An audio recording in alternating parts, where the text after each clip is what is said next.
Hello, everyone. Thanks for visiting our channel.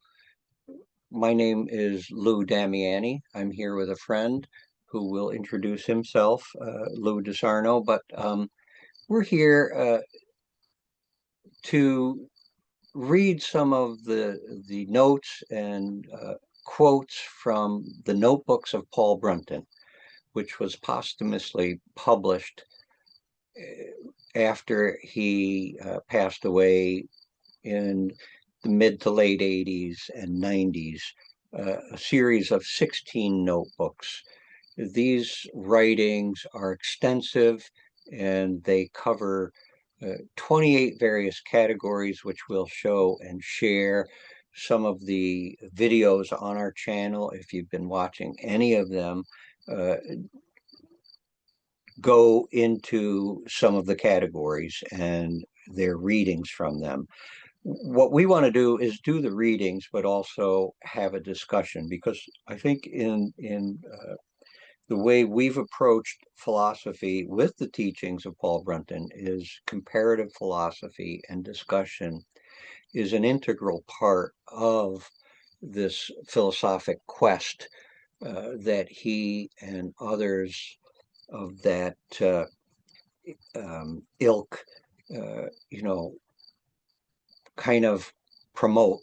And so we want to read some quotes, we want to discuss, we want hopefully to get feedback and, you know, subscribers and likes, and let us know how you're enjoying this and if you want to see more. But we want to just talk a little bit about the late writings of Paul Brunton. While he was alive, he published 10 books, and they were well known in his day. But after he passed, like I said, these 16 notebooks, a group of students and the Philosophic Foundation put them out. And they're extensive, and it's a lifetime of research that Paul Brunton did. And I mean research from the inside and outside.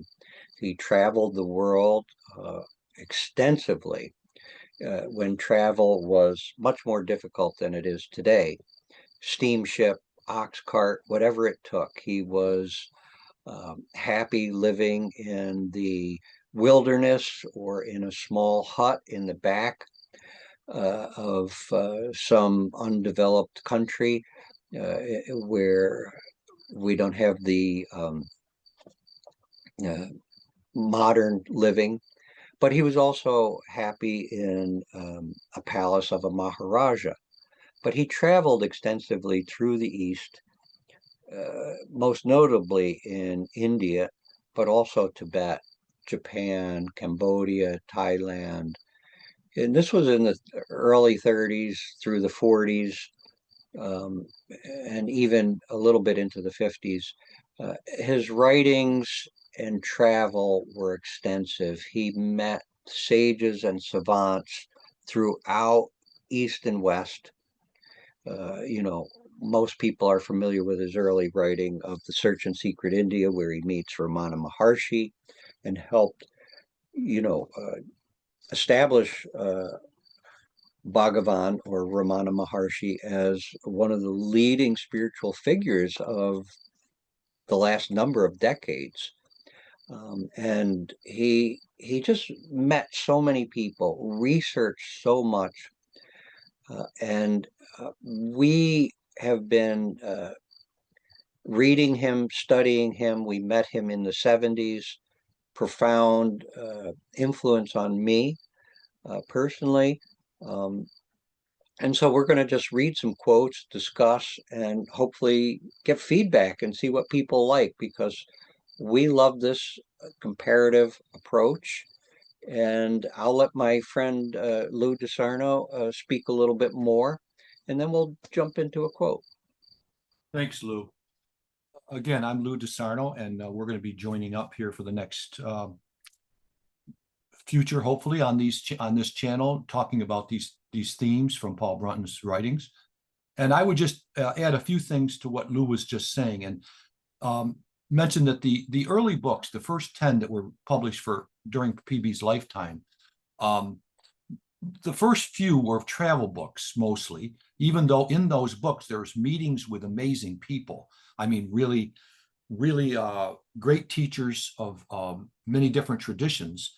And I think it's important to understand that Paul Brunton, traveling in the 30s and 40s in the East, um, he was a British citizen, and it was an unusual occurrence to be able to get into the, let's say, the ashrams or the dwellings of some of these teachers that were sometimes very remote people and were not accessible to most Westerners who were curious about what was going on there in India and other Asian lands.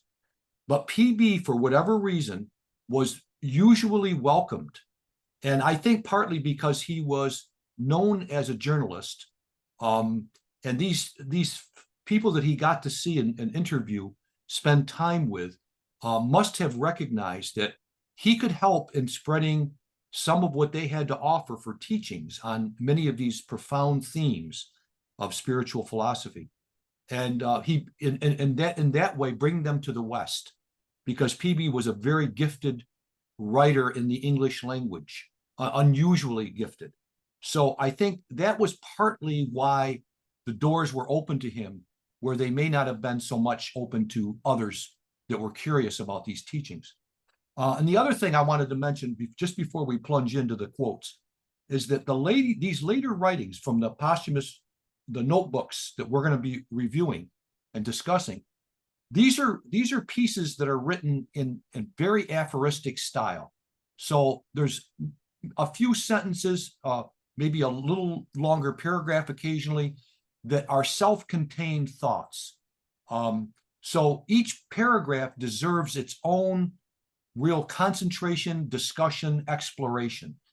And that's why we felt it would be helpful both for ourselves and for anyone who cared to listen to have an open discussion, trying to pull out of these aphoristic paragraphs all of what's in there, or at least a good part of what's in there, because I don't know if you can ever really plumb the depths of them. But we feel it's really an important exercise to have a discussion to try to really amplify and expand what's contained in a very concentrated way in these paragraphs. So hopefully we can help each other, and we welcome your comments, your criticisms, your questions, whatever you have to offer. And we hope that what we're doing here can be helpful. So that's basically what I wanted to bring out, Lou. Yeah.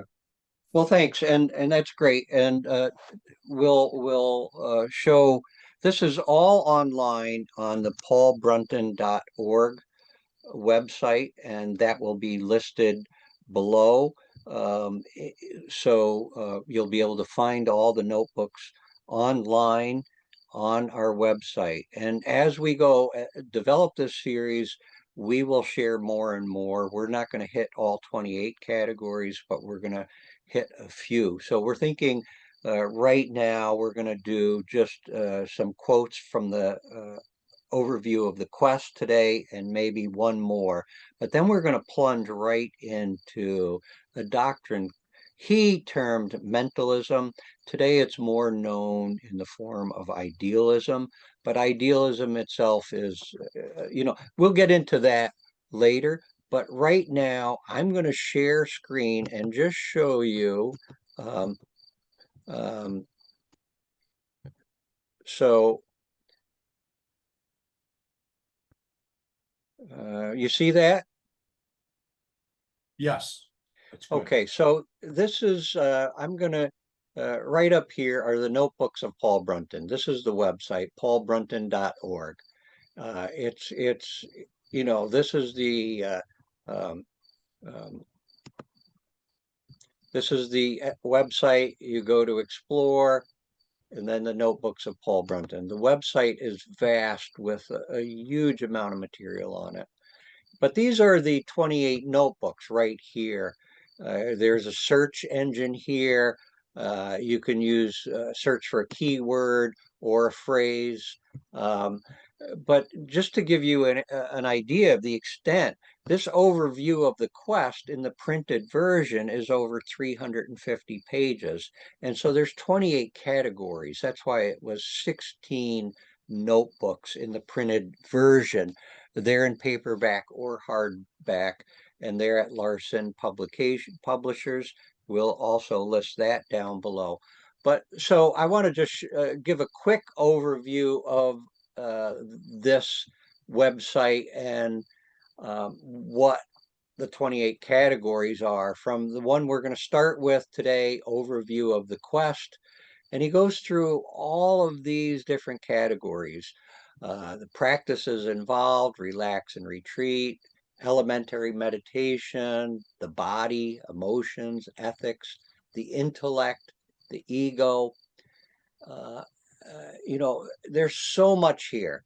The Orient, arts and culture, what is philosophy, mentalism, inspiration and the overself, the world idea, the world mind, the alone. They're just so extensive. And with the search capability, they're really a source of research and material for, I believe, the seeker, the scholar, the academic, because there is just an amazing amount of uh, material distilled through this. So I'm going to go ahead and just overview of the quest. Click on that, and that will open overview of the quest. And then you can see, once we're in this category, the breakdown of what the quest is, its choice, the independent path, organized groups, benefits, problems.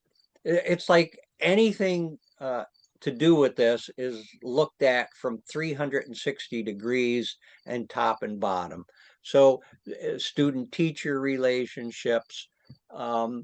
So we're going to stay here one or two meetings to just give an idea of what this category is. If you like it, again, give a thumbs up, let us know, give us some feedback. But I'm gonna uh, Lou has a quote, and I think so.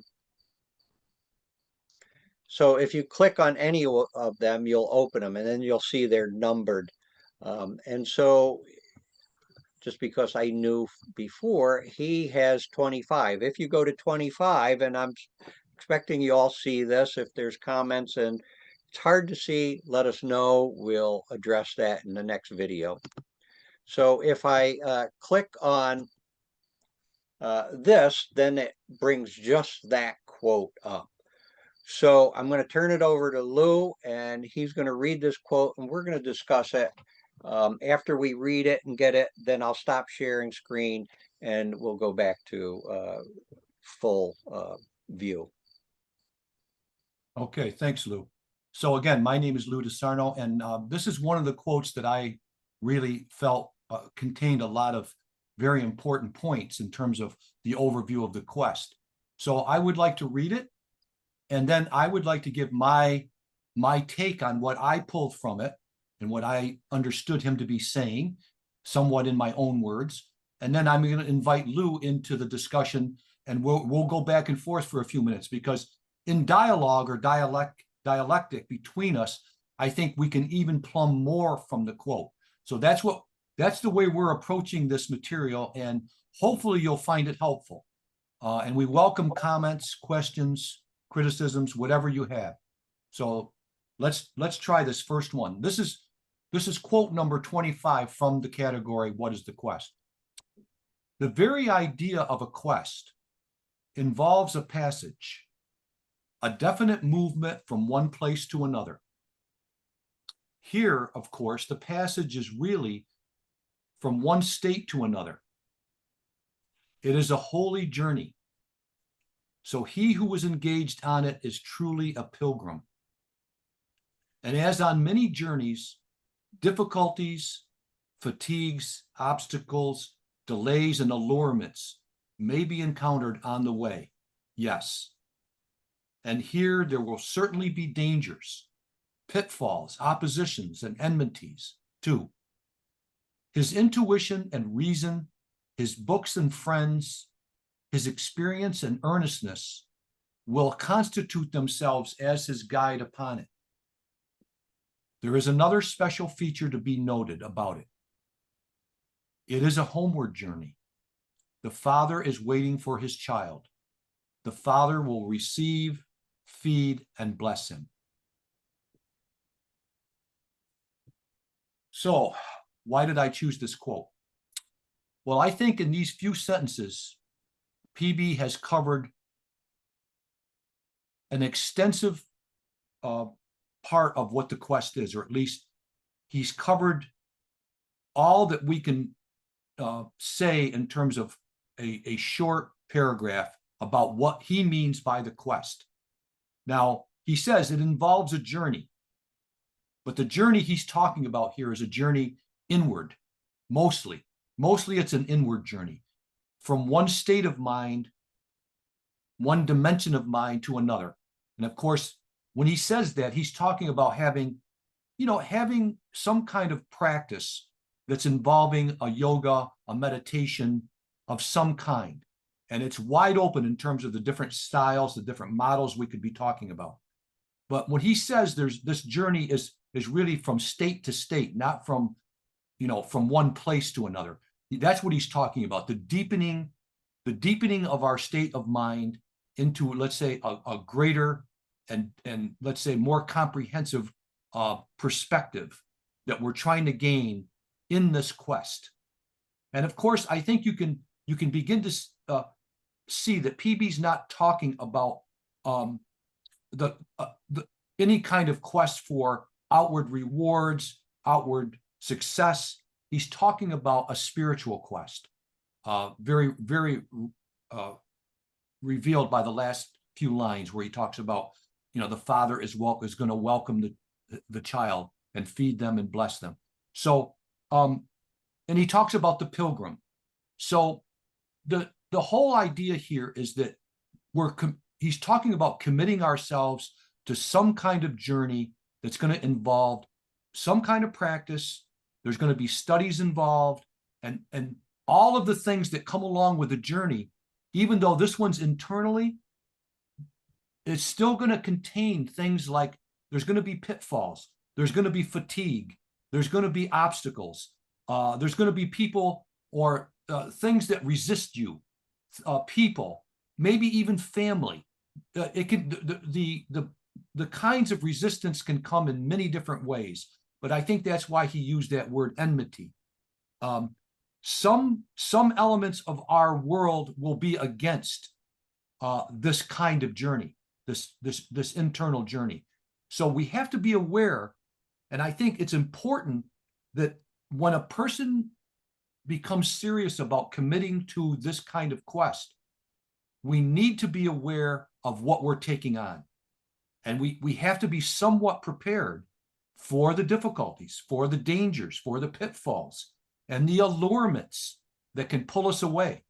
So again, these are the reasons I chose this quote. I felt like this is a kind of pointing out by someone very mature, very wise.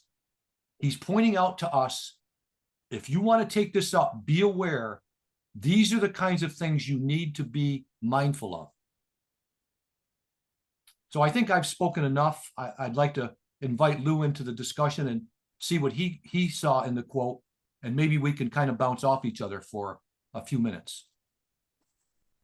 Yeah, well, that was good, Lou.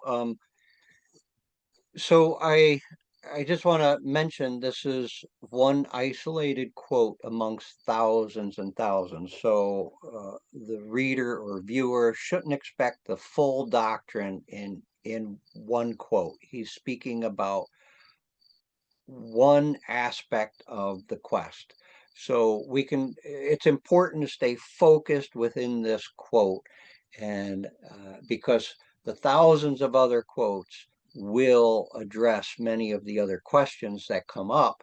But within this quote, I think you're speaking directly to it. And I find it interesting, he doesn't in the quote bring up some guru or some teacher. He says your own reason, your own intuition, your books, your friends, your life. This will guide you. And for most of us, this is true. We don't have, you know, maybe we don't have, maybe we do have a trusted teacher or guru or, whatever. But so it's so important to develop this function of intuition, reason, and the function of reason. And it's also important to have some books and friends that, along with your intuition and reason, you can find guidance through this quest. And we'll develop this idea of what this quest is. Remember, in one of his earlier books, it's a beautiful book. I recommend it to everybody. It's called The Quest of the Overself. So that's a book along the lines of this quest. But this quest is, we are searching for, and Louis brought up, many of the difficulties, which I think this quote does, but I think there's also, as he says elsewhere, a lot of rewards that come here. You Mhm. know, the search, for meaning and deepening, and as you're saying, Lou, actually the deepening of consciousness within ourselves. We're not going from one place to another. We're deepening the consciousness within ourselves, wherein this wisdom might be found. Yeah, yeah. Great points, Lou. Great points. And I want to just, I want to, you mentioned books and you mentioned friends as part of what will help us, can help us in terms of this quest. And I think I want to talk a little bit about what he might be suggesting when he says friends. Friends might be or could be uh, those who enhance our efforts, those who support our efforts, and those would be our friends. So I think implied in that is we have to be very conscientious and mindful of the people that we associate with in terms of who we would call friends. We have to ask ourselves, are these people helping me, supporting me, um, and they don't have to necessarily agree. It's not a question of, let's say, always agreeing about every point and everything in your life, but it's, do they support my general trend, my general movement in this quest? Do they accept the idea that I might want to spend some time alone in meditation for a part of the day, or that I want to take a text and really focus on a text and maybe pull myself away from socializing or other possible activities that I could participate with them? Do they understand? Do my friends understand that I'm going to need space and time to carry on this quest in the ways that people do individually, and sometimes they have to do it in somewhat of an isolated manner, not all the time, but so I think these are the kinds of things you have to ask yourself. Are my friends accepting of what I've put in motion or what I've committed to? And those people are friends who say, I understand, I accept, I support. And then the thing about books. Now, if you go into a bookstore, you go into a library where all these kinds of, let's say, spiritual quest books are available. There's so many teachers, there's so many traditions, there's so much publication now, and now there's a lot of stuff online. Again, we have to be books and things that we find online are very helpful. But on the other hand, we have to be very discriminating in terms of what kinds of books, what kinds of material online we are following, because there's going to be contradictory messages from different sources. And you have to kind of intuitively sense what is helping me, what is expanding me and growing me, and what is like confusing me. So it's a big journey, a big difficult journey, but there are these aids and there are these helps. But again, it means that you really have to develop some discriminating ability to use these tools. And PB isn't promoting any specific doctrine. And that's kind of the beauty of him. In this quote, I think, to go along with what you're saying, it's more about the intentionality and the directionality that's important. And are those friends and the lifestyle I'm choosing, are they helping or hindering? Yeah. Because this quest for the deeper meaning or the soul or true purpose in life is at some point it becomes the most important thing in your life. But Yeah. we'll read some more quotes. Are you good Yeah. with that? Or Why don't we do another quote, Lou? Maybe you've got one. all right. Let me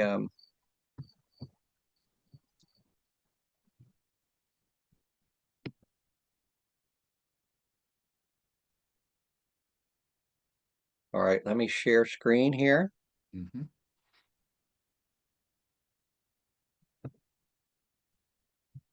I'm gonna this one right here, number 36. You can find this. It's category 1. Um, the longer I live, the more I am impressed to the point of to the point even of awe by the tremendous power of suggestion to on the human mind.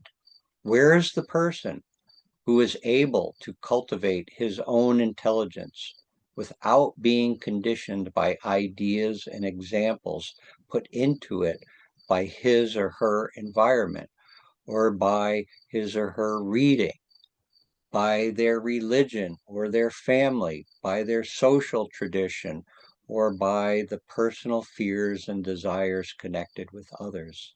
It is others, whether of the long dead past or of the living present, who partly or wholly imprisoned him in their thoughts and imaginations, their conflicts.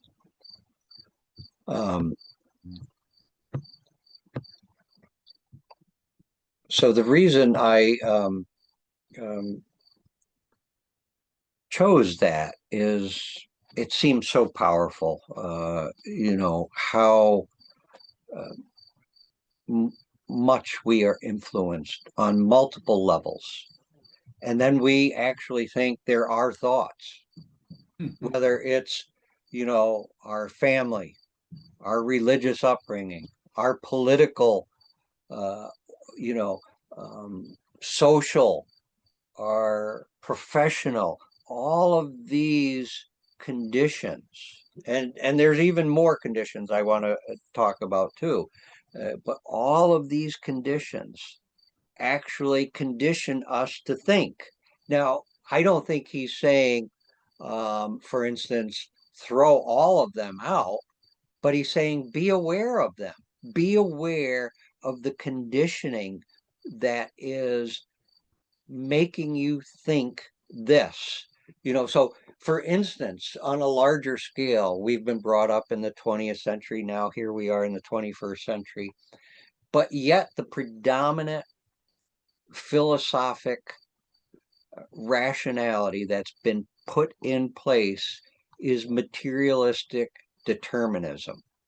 This rational materialistic determinism that it's almost like stuck in a Newtonian physics model, and we think of ourselves as separate from our surrounding world, all the other people and beings on the planet. This is just part of the presupposition that conditions our thinking that most people don't even question. Or, we were brought up a certain way and we're conditioned by that belief structure, or we're conditioned by our fears or our desires. And so we tend not to think impersonally and objectively. And if we don't think in that way, we cannot see ourselves or the world or any of the issues we're dealing with in this clear, way, because if we can deal with that in a clear way, maybe we can, help to unfold and see the problem. Because if we don't see the problem, we can't change our lifestyle. So this conditioning, and I think, we like to think of science as this impersonal, objective thing, but that's another whole discussion I won't go into right now. Yes, the method of science might be that, but certainly the funding and the personal perspective of many scientists influence. So the observer influences the observation. And so this is throughout all of our understanding and knowing of the world. So he wants to help us clean house here, so to speak. But, I think he wants us to become aware of the conditioning. So I don't know, Lou, maybe you might have I, some thoughts. yeah, I think you're bringing out wonderful points and very powerful points. And this really hits me hard because I think we all struggle, all of us who are pursuing truth. Um, and whether it's a scientific pursuit in terms of what is the world, or our own inner being, what we're trying to find out about what's truthful in me, what's my true being, how do I get to that? And I think what PB's saying here is so powerful, in that we are carrying all of these ideas and meanings, suggestions, and most of us don't realize how much we color our attitudes, or our beliefs, or what we understand. That our understanding is very colored by our upbringing, by the environment we come up in, by the television programs that we are exposed to, and by everything around us is as having this powerful suggestion, as he mentions. And I think one of the things I kind of came to many years ago in myself, in terms of these studies, is I have to approach, if I'm picking up a volume of philosophy by someone who has been recognized as some kind of expert or authority, I have to put down all of, as best I can. Now, it's almost impossible to lay everything down, but I have to come to it with a certain amount of doubting what I know. I have to kind of doubt that I know the truth, and be open to the suggestions of, let's say, so-called experts, or people who are supposedly very advanced in some of these teachings. When I open their text, or I go to a talk, I have to say, okay, help. I need help laying down all of my stuff to be open to what they're suggesting. Now, I'm not saying I should take in wholesale something that someone else is suggesting to me, but if I'm going to be moved in any way by someone who may have something very important to offer me, I have to empty myself of my own, let's say, presuppositions. And we all carry presuppositions, right? We've been programmed so much. And of course, as Lou mentioned, the scientific method, ideally the scientific method prepares a person to go into research of whatever their discipline is.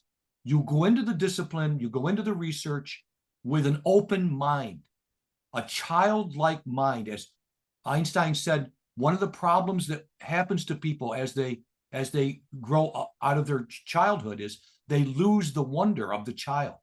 They lose that innocent wonder. And without that, we start to close down. We start to limit what we can take in and really understand of something that's coming to us, whether it's from a great teacher, whether it's coming from our own experience. Like, we just have to be as innocent and open as we can be. And it's a tough order. I think it's what that quote that Lou just shared with us is a very tall order to try to measure up to. Yeah, and just following, because I think you're bringing out some good stuff. Um, we have to be open, but PB in no way is saying arrest your critical thinking, Right. or your reasoning. He wants you to critically think, and reasoning initially, yes, be open and check your skepticism at the door. But after you've read, absorbed, bring critical thinking. And I mean, we could look around today and we see such a lack of critical thinking. Yes. Nobody is really questioning their belief system, their presuppositions, and yet, eh, you know, uh, you can deny gravity all you want, and you're still going to fall when you jump off the cliff. Meaning, there are certain inevitable things that wrong thinking, it might uh, um, shift what you have to face today, but sooner or later, uh, these things work themselves out. But within this realm of philosophy, and we'll get into later what Paul Brunton means by philosophy, because it's really important. But within this realm of philosophy and truth seeking, we have to, as Louis is saying, be sympathetic up front, but we have to also be critical and learn how to reason. And but that reasoning must take into account its influences, its conditioning, and its presuppositions. The presuppositions are probably even, we might be able to overthrow some of the familial conditionings we had, maybe even some of the religious, some of the present day times that Yeah. influence us to Yeah. think and see things in a certain way. But to really, you know, uh, really observe quietly, and to really look at something clearly, without conditions, without fear, without desire, is part of the practices of what he's calling the quest. This is a precondition of the quest, that you get rid of all the other conditioning. If you want to pursue truth, you cannot impose your uh, thought structure, your conditioning onto that. Otherwise, that's what you're going to see. You're not going to see truth in its purity. I think that's a well said, Lou. And I think your emphasis on reasoning, I think reasoning, PB's suggesting that the the more you're able to reason, the less you're carrying of these presuppositions and all this conditioning. The reasoning is the function that will free you from those preconditions, from those attitudes that you picked up along the way that are just going to be obstructive to your pursuit of truth. And I think the Buddha said, if I could quote the Buddha, he said, "Don't believe what I say because I said it, just because you admire the Buddha. Only believe what I say if it accords with what you can come to in your own intelligence, in your own reasoning ability. Consider what I have to say, reason on it. If it does accord with your intelligence, with your reason, now you can accept it." But he's not asking for us to believe in him in a faith-based way. The way that most religions would ask us, have faith first and then pursue us. No, the philosopher would say, no, have doubt first, doubt everything first. Then you'll be much more prepared for what's really true. You'll be much more open to what's true, and you'll be able to see it. Otherwise, you won't see it. So I think, again, Yep. this I, quote I, is, I like that. I like yeah, that. I like also where PB says most people believe in the fingertip philosophy, what they can see, hear, touch, and smell. yeah, That's what's real. yeah, And yet we know appearances are very deceptive. very so. So part of this whole quest is, how do we journey from falsehood to truth? And with that, we'll move on to the next quote. Okay. I guess I'm up.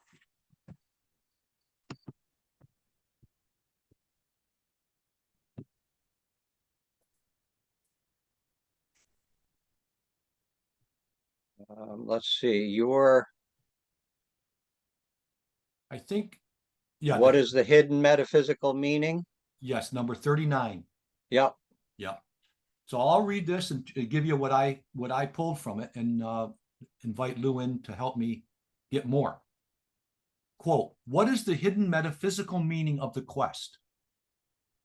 It is that the infinite self in man finds that it cannot achieve adequate self-expression in the finite and imperfect life of the world. The ego may try as it will, do what it may, but the bliss, wisdom, serenity, and perfection that are the natural attributes of the overself, in the end, elude its every move. There is ultimately no alternative except to let go of searching and grasping the outer world and retreat within. There, deep inside its own being, the journey to enduring satisfaction will thenceforth be. This is the quest leading to discovery of overself. So I think that's a mouthful. That's loaded. A lot there to try to explore. And I think that first few lines where he mentions that this infinite self that really resides within us cannot find expression, cannot find complete freedom in the limited, let's say, confines of the world that we typically live in our conscious awareness of the world and of our own self. We take ourselves to be a limited being, this body, this personality, and he calls it the ego. And this ego is so fragmented and so fractionalized a part of what he's calling the infinite self that there's no way we could experience what he called the bliss, the serenity, and these other unbelievable qualities that the infinite self has. They are not available to the ego. They're not available to the ordinary mind, the ordinary state of our wakeful consciousness. So he's saying, in order to get to those qualities that we all are seeking for, the bliss, the full intelligence, the full comprehensive view of truth, the way to get there is to finally come into awareness of our overself. And that's what he means by this quest, that the quest is going to involve us in arriving, hopefully someday, whether in this life or 1,000 lives down the road, we're going to arrive at this infinite self he calls the overself. And until then, there's going to be limitations on what it can actually be aware of in this present day and present ego consciousness. He says here, the ego may try, but it will do, but the bliss, wisdom, serenity, and perfection that are the natural attributes of the overself will elude its every move. Is the ego's every move. There's no way that it can in any way share the fullness of that overself, that serenity, wisdom, and bliss. And so we have to go on this quest, according to PB, in order to come into consciousness or awareness of the overself. So I think that's a beautiful reason. I found that very hopeful that, yes, right now we feel this limitation, but there is this possibility within us. So Lou, No, I love it. yeah. And I would first bring in that, in these 28 categories, there is a whole category on what's called the ego. And there's a whole category on what's called the overself. So we're using those two words here in a way that kind of suggests some familiarity with them, but they're loaded words. And what PB and I think the philosophic quest really wants to do, or helps us to do, is to really try and analyze the meaning of words and not get hung up on the word, not mistake the word for the thing. But within this quote, I think it's huge that these two are juxtaposed, the ego and the overself, and that there is this quest towards the overself. I think in other language, this is the Christ spirit, the Buddha nature, the Atman, but I don't want to get lost in that, but I want to, discuss that because it is a quest that there is some obscuration going on for many of us, even if you've had some awakenings, even if in his language you've had a glimpse, but now you see that there is this being that resides right in the depths of you. And but we'll talk about that. I'm being premature. I just kind of want to bring the quote up again, Lou, Yeah, go ahead. because it's so profound.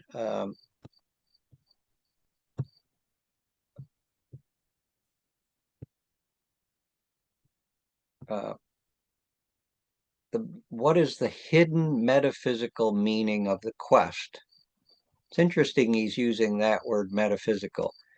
It is that the infinite self in man finds that it cannot achieve adequate self-expression in the finite and imperfect life of the world.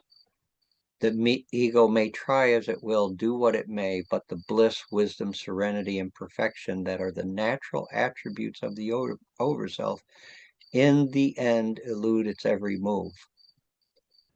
There is ultimately no alternative except to let go of searching and grasping the outer world and retreat within. There, deep inside its own being, the journey to enduring satisfaction will thenceforth be. This is the quest leading to the overself. It's really, that the finite cannot fully express the infinite, and the infinite cannot fully be expressed in the finite. I mean, it's not making a duality here, though. No, no. And so I'm wondering if that's why he uses the term the metaphysical quest there. But this is not ultimately a duality, but along the quest, there is this duality because um, for the ultimate, maybe there is the higher experience where it's constantly non-dual, but right for most of us, the world has a finitude. We find a lot of imperfection in the world and in ourselves. Yeah. And yet that there's this serenity, this bliss, this wisdom. And so the two aren't compatible and we have to retreat within. Maybe you could help unfold that Well, because I think it's a big point in that quote. it is a real dilemma. It is a real dilemma in the sense that, especially upon first learning or having this pointed out to us by someone like Paul Brunton. So the ego is pretty much where most of us live on a daily wakeful consciousness level. We live in this limited sense of who we are. And sometimes we really feel it. We really feel confined. And so I think the very fact that there's some comparison that we experience confinement or limitation is almost like an intimation that's coming to us from some other source. And I think we might use the word overself here, that in some ways there's a little bit of an intimation that the overself is pressing us to expand, to come into awareness of it rather than limiting ourselves to the ego.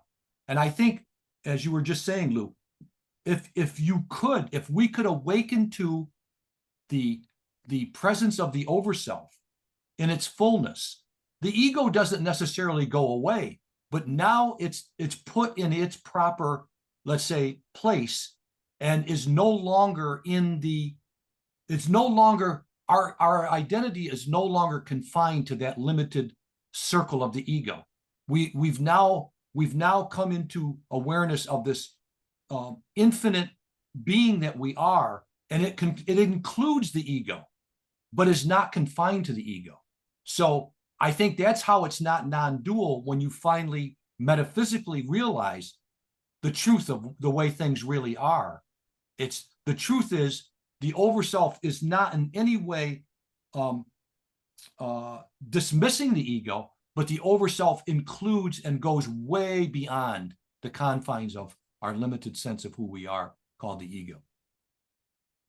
Yeah, wonderful. I So like it. that's what can happen when we get discussing a quote. Like,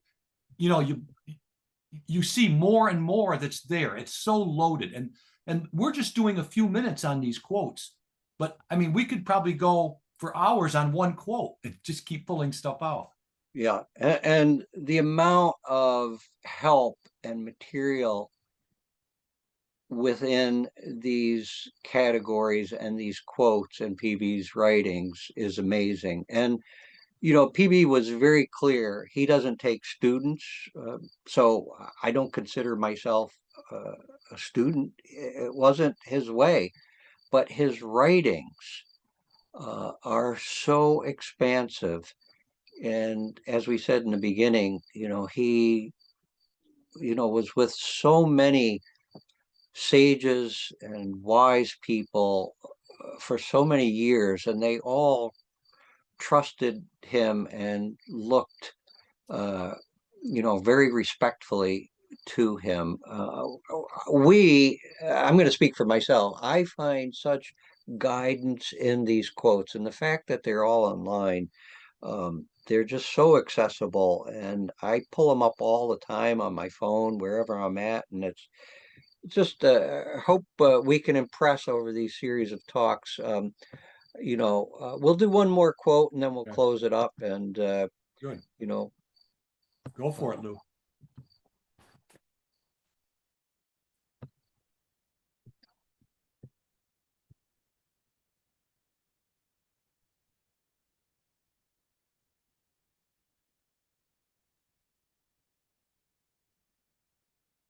all right.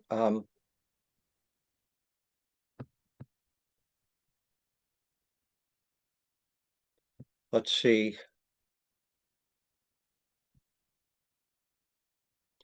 I'm going to just do this really short one here. The inner meaning of life does not readily reveal itself. It must be searched for. Such a search is the quest. Sometimes I like the short ones because there's something I could put in my mind and kind of ruminate during the day, because some of these, the inner meaning of life does not readily reveal itself. It must be searched for. Such a search is the quest. Uh, Part of the approach that Paul Brunton is trying to promote here, not just towards his writings, but towards a lot of the spiritual writings, East and West, is a contemplative approach. The dialectical is important and the discussion, but that you take some of these in and really try and contemplate them, bring them into your meditations, bring them into, you know, your daily living. And these can be, not just from Paul Brunton's, but the contemplative approach to uh, various spiritual writings, various spiritual traditions. Uh, but part of this quest is this search for meaning.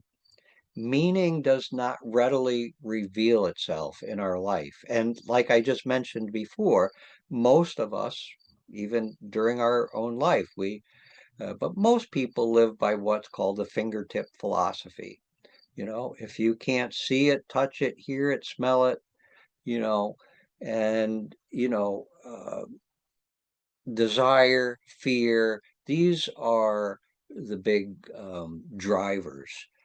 But at a certain point in life, maybe young or old, the uh, the question of what does my life mean?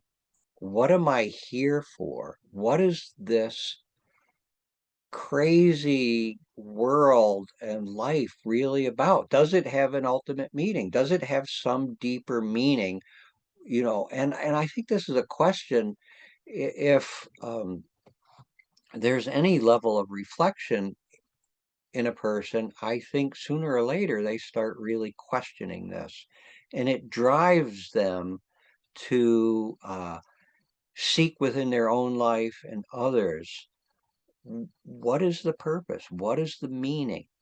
And and it seems obvious when it's stated. No, the deeper meaning doesn't readily reveal itself. So we have to search for it. This search is the quest. It's called that in many different traditions. I think psychologically we can approach it there, even within Jungian psychology, the individuation and the path towards wholeness can be taken in as part of this quest. But PB is, through this volume and through all these notes, trying to approach this in a full integral way and show in this one simple line what the search for, and not only the search for what that deeper meaning is by ourselves, within ourselves, but what have the greatest minds of the human race thought? And what are some of the great failures, and how can we learn from those who have gone before us? And no matter what field we're talking, science, like Isaac Newton famously said, I only see farther because I've stood on the shoulders of great people who've come before me. Well, philosophically too, this is important. And so to help, PB's writings can help through the reading and the contemplation reveal steps along this quest for deeper meaning or essential meaning within each of our own lives. I think that's, you know, I So don't, true. So true. I'll turn it to you, Lou. Yeah, I think you've plumbed this quote quite well. And I mean, the only thing I would emphasize is that I think um, it's very easy for us to go through a life. Many of us, many human beings, go through a life constantly doing, constantly chasing things. One thing or another, a career, a hobby, whatever, and doing. And a lot of times, I think we're not allowing time and space for uh, trying to see what is the meaning of my life. Never mind that I can do this or do that, chase this, chase that. I'm not saying that should be completely stopped, but I think most of us really, if we can be quiet for a few minutes, or let's say our life gets interrupted with an illness or with something that slows us down, then I think these questions almost naturally emerge. What are we here for? What is the meaning of this experience I'm going through? It can't be a meaningless existence. I mean, otherwise it feels hopeless.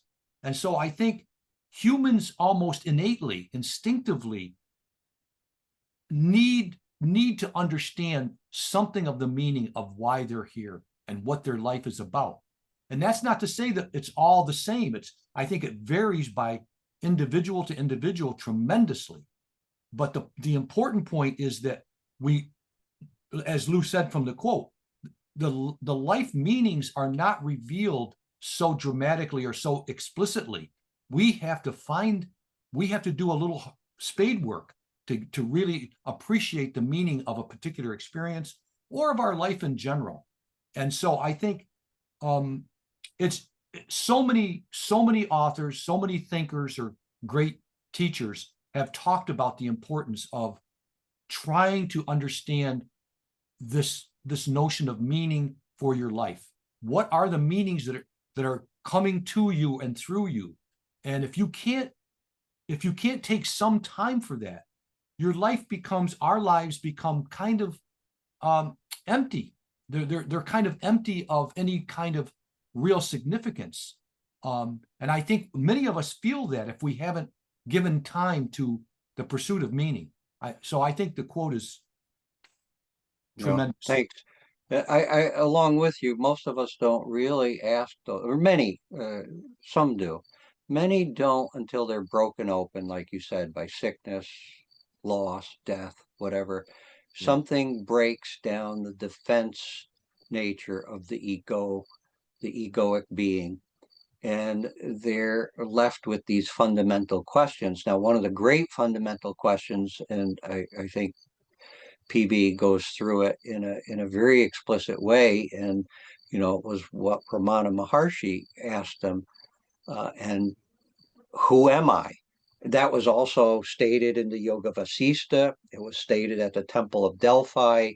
Man, know thyself. But this, who am I?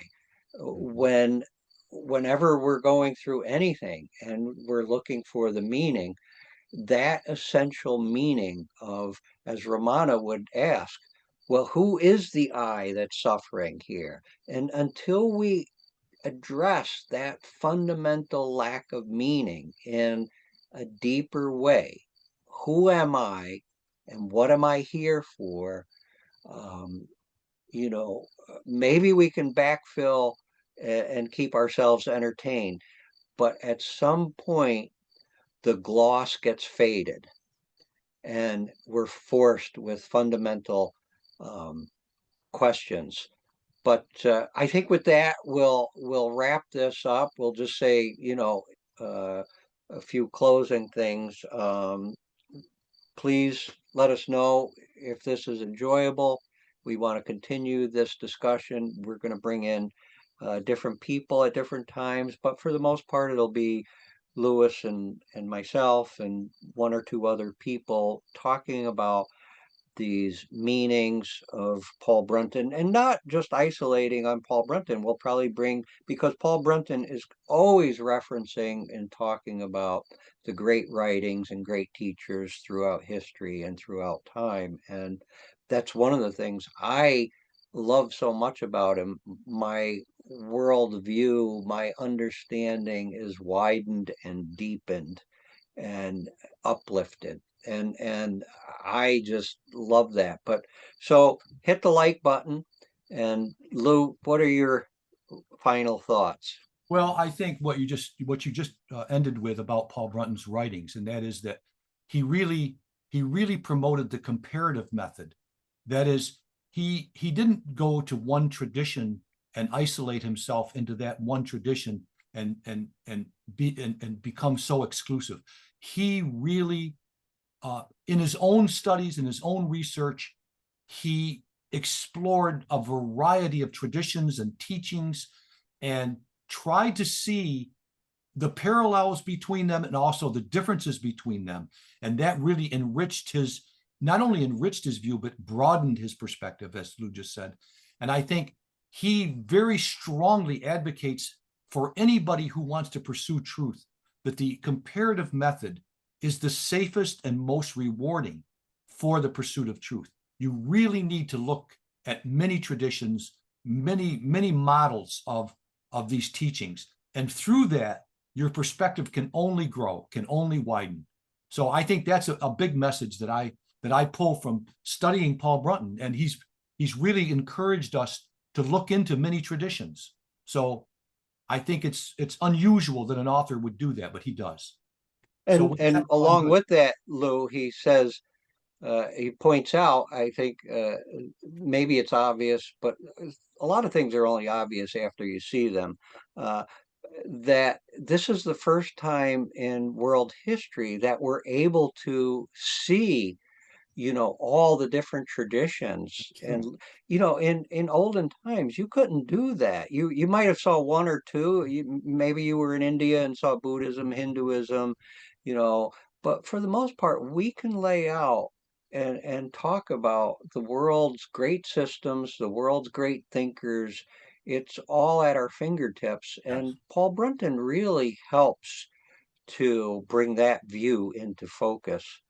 So until absolutely. next time, thank you for visiting, and let us know. Thank you. Thank you.